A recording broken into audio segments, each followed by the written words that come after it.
জনাব তারেক রহমানের সহধর্মিণী হওয়ার কারণে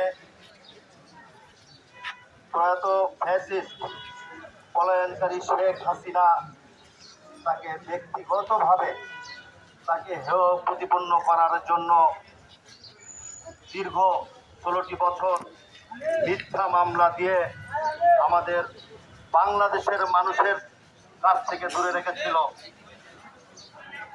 আমাদের প্রিয় ভাবি ডাক্তার জুবাইদা রহমানের গতকালকে জন্মবার্ষিকী ছিল। সেই জন্মবার্ষিকী উপলক্ষে আমরা বিএনপি পরিবারের বিভিন্ন অঙ্গ সংগঠন সহ সকলে আমরা রব্বুল আলমিনের কাছে কোরআন খতম ও দোয়া করে তার পরিবারের জন্য সুস্বাস্থ্য কামনা, তাদের দীর্ঘায়ুর জন্য আমরা দোয়া করেছি। পাশাপাশি আমরা ডাক্তার জুবাইদা রহমানের এই জন্মবার্ষিকী উপলক্ষে আমরা কিছু কর্মসূচি হাতে নিয়েছি।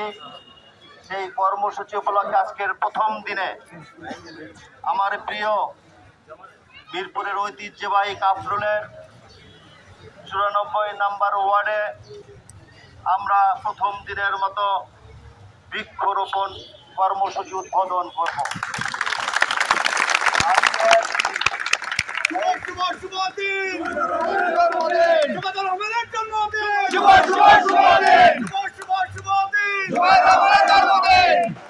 এই বৃক্ষরোপণ কর্মসূচিতে উপস্থিত আছেন আপনাদের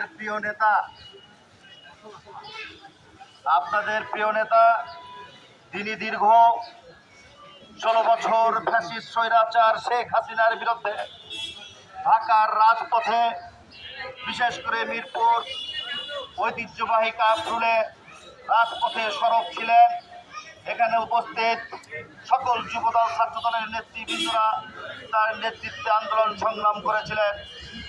আমাদের সকলের প্রিয় সাবেক যুবদলের কাফরুল থানার সভাপতি শরীফুল ইসলাম মিলন,